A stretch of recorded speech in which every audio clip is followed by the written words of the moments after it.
All right, opponent preview time. We roll along, quarterfinal round game. The Bearcats of Sam Houston, Cole Jirik, and on the road for the first time in the playoffs since 2010, and a Sam Houston team that is wanting to be more physical, and they've done some nice things in that area. Give me your initial thoughts on the matchup. I think they've done a lot of things to address maybe not being physical enough or able to play against Valley teams. They might not be the biggest team still, but they're super, super athletic. I think they do a lot of different things defensively to try to confuse you, use athleticism, and try to get vertical and penetrate and be disruptive. I think in times they used to sit back and not be as aggressive. I think they're trying to flip that script, be aggressive, and be the aggressor on defense. Yeah, defensively, you look at their rushing defense right near the top in the FCS, only allowing right around 60 yards per game, just under 2 yards per carry as well, and they haven't allowed a 100-yard rusher from an FCS foe dating back to Houston Baptist at the end of 2018.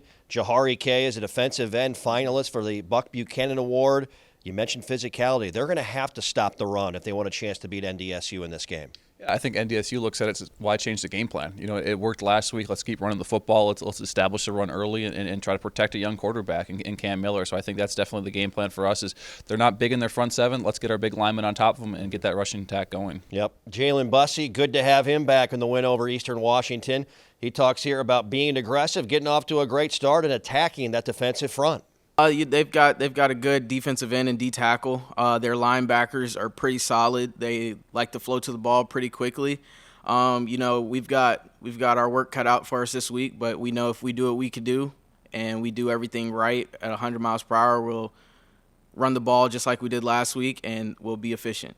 On the offensive side of the ball, in years past, you think about Sam Houston trying to outscore everybody. Let's go fast, throw it around the yard. They've become a little more, again, physical. Ramon Jefferson, a physical back in the running game, and their quarterback Eric Schmid is the Southland Conference Offensive Player of the Year. So a little bit more of a balanced mix, but some similarities as well to Eastern Washington to a certain degree. Yeah, pretty similar to Eastern Washington. What they want to do, they want to run the football. They want to be aggressive. They have a big offensive line. They have some big bodies across that board, and a really talented skill level behind them. Their running back is one of the better running backs we'll probably see this year. So with a dual threat quarterback, so there's a lot of different options for them to stay on schedule, get rushing attacks early into this game, give themselves opportunities on second and third and down to take some shots. Yeah, and you talk about the physicality, running the football. They will run some 2 tight end sets as well. They still have the speed. At wide receiver, Jaquez Ezzard is a Howard transfer, dangerous player, and Cody Crest, a Harvard transfer, coming back home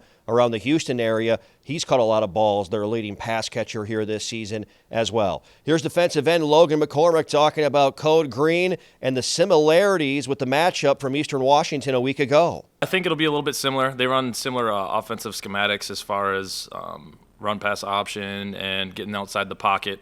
So we'll be definitely looking into some things like that. But the biggest thing for us on Saturday was we were in attack mindset. We weren't waiting around for him to run around us. We were trying to force the pocket a little bit and threaten him and not just let him be comfortable.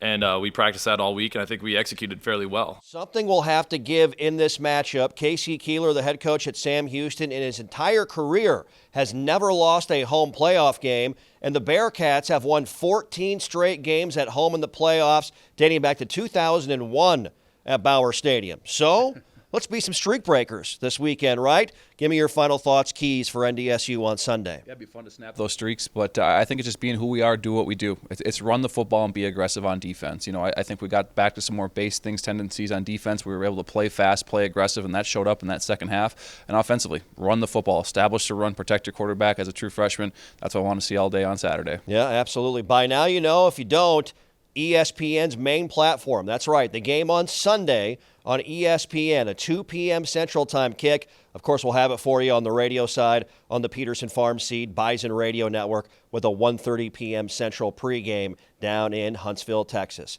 That's going to do it for us. It's going to be a lot of fun. The Bison on the road in the postseason for the first time since 2010. For Cole Jirik, the big thanks to Culhane as well. I'm Jeff Culhane. It's our opponent preview of Sam Houston.